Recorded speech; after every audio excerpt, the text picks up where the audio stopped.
নমস্কার বন্ধুরা, চন্দনার হেসেলে সবাইকে স্বাগত। আজকে আমি শেয়ার করছি নিরামিষ দিনের জন্য নিরামিষের পনিরের রেসিপি। ক্যাপসিকাম পনির আজকে আমি শেয়ার করছি, যেটি ভাত, রুটি, নান, পরোটা, পোলাও, ফ্রায়েড রাইস সকলের সাথে কিন্তু খেতে ভালো লাগে। তার জন্য আমি এখানে নিয়েছি 400 গ্রাম পনিরগুলোকে আমি এইভাবে কিউব করে কেটে রেখেছি। আর নিয়েছি একটা বড় সাইজের ক্যাপসিকামগুলোকে আমি একটু বড় টুকরো করে এইভাবে কেটে নিয়েছি। এবার ক্যাপসিকাম পনির রেসিপি বানানোর জন্য মশলা বানিয়ে নিতে হবে। তার জন্য আমি এখানে 2 ইঞ্চ আদা আর নিয়েছি 3টে কাঁচা লঙ্কা। লঙ্কাটা অবশ্যই স্বাদ অনুযায়ী নেবেন। এবার এই দুটো উপকরণ দেখুন আমি বেটে রেখেছি। আর এইদিকে আমি 1 ঘন্টা আগে 1 চামচ পোস্ত আর 1 চামচ চালমগজ আর নিয়েছি কিছুটা কাজু বাদাম।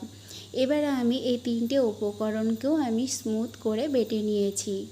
এবার রান্না করে নেওয়ার পালা। গ্যাসেতে কড়াই বসিয়ে তার মধ্যে আমি দিয়ে দিলাম পরিমাণ মতো সাদা তেল।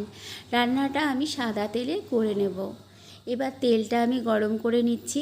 তেল যখন গরম হয়ে গেছে, এবার আমি টুকরো করে রাখা পনিরগুলো এর মধ্যে দিয়ে দিচ্ছি ভেজে নেওয়ার জন্য।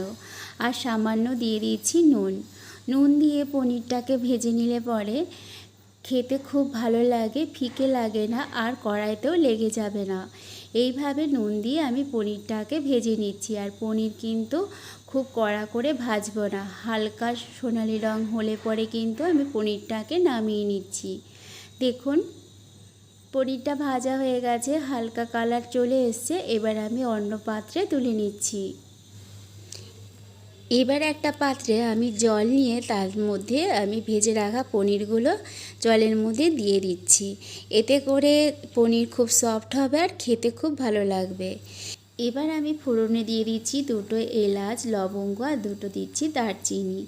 এই ফোড়নটাকে আমি কয়েক সেকেন্ড ভেজে নেওয়ার পর যে পেস্টটা আমি বানিয়েছিলাম কাঁচা লঙ্কার আদা, সেটা দিয়ে দিচ্ছি। দিয়ে আমি কয়েক সেকেন্ড ভালো করে নাড়াচাড়া করে নিচ্ছি। আদা আর কাঁচা লঙ্কার কাঁচা গন্ধটা চলে যাওয়ার পরে আমি এর মধ্যে দিয়ে দিচ্ছি 1/2 চামচ দিয়ে দিচ্ছি জিরের গুঁড়ো, 1 চামচ দিচ্ছি ধনের গুঁড়ো আর 1/2 চামচ দিচ্ছি কাশ্মীরের লাল লঙ্কা গুঁড়ো। এখানে কিন্তু আমি হলুদ ব্যবহার করছি না। সামান্য একটু জল দিয়ে মশলাটাকে ভালো করে কষিয়ে নেব।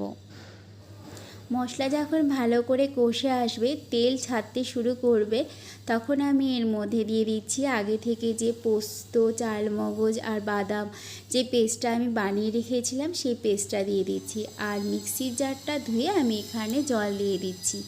এবার এটাও ক্রমাগত নেড়ে যেতে হবে, যেহেতু এটা বাদাম দেওয়া আছে, তাহলে কিন্তু কড়াইতে লেগে যেতে পারে। তার জন্য এটা অনবরত নেড়ে যেতে হবে আর ভালো করে মশলাটাকে কষিয়ে নিতে হবে। মশলা যখন ভালো মতন কষে যাবে, তখন আমি কেটে রাখা দিয়ে দিচ্ছি ক্যাপসিকাম আর দিয়ে দিচ্ছি পরিমাণ মতো নুন আর 1 চামচ দিয়ে দিচ্ছি চিনি। যে কোনো নিরামিষ রেসিপিতে একটু মিষ্টি মিষ্টি হলে পরে খেতে কিন্তু ভালো লাগে, তাই এখানে আমি চিনিটা দিয়ে দিচ্ছি। এবার সমস্ত কিছু ভালো করে নাড়াচাড়া করে আবারও একটু কষিয়ে নেব। 2 থেকে 3 মিনিট এইভাবে কষিয়ে নেওয়ার পর এখানে আমি দিয়ে দিচ্ছি পনিরের টুকরোগুলো। পনির দিয়েও আমি 2 মিনিট আমি ভালো করে কষিয়ে নিচ্ছি গ্যাসের ফ্লেমটাকে হাইতে রেখে। 2 মিনিট পর ভালো করে কষিয়ে নেওয়ার পরে দেখুন তেল ভালো মতন বেরিয়ে এসেছে। এবার আমি এখানে পরিমাণ মতন গরম জল দিয়ে দিচ্ছি। গরম জল দিয়ে ভালো করে মশলার সাথে জলটাকে মিলিয়ে নিচ্ছি। মেলানোর পর গ্যাসের ফ্লেমটাকে আমি মাঝারিতে রেখে এটা 4 থেকে 5 মিনিট রান্না করতে দেব। 4 থেকে 5 মিনিট রান্না এইভাবে করে নিয়েছি। নিয়ে আমি এইভাবে নাড়াচাড়া করে এবার আমি বাকি মশলাগুলো এর মধ্যে দিয়ে দিচ্ছি এখানে 1/2 চামচ গরম মশলা গুঁড়ো, 1 চামচ মতন কাসুরি মেথি দিয়ে দিলাম আর 1 চামচ দিয়ে দিচ্ছি ঘি।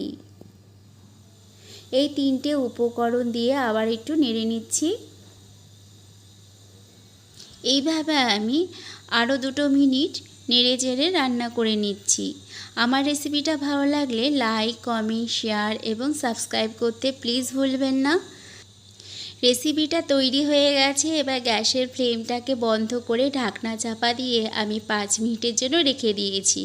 5 মিনিট পর দেখুন ঢাকনাটা খুলে দিলাম। রেসিপিটা কত সুন্দর হয়েছে। তাহলে আজকে এই পর্যন্তই, দেখা হবে পরের ভিডিওতে। ভালো থাকবেন, সুস্থ থাকবেন, আর আমার ভিডিও দেখার জন্য অসংখ্য ধন্যবাদ। নমস্কার।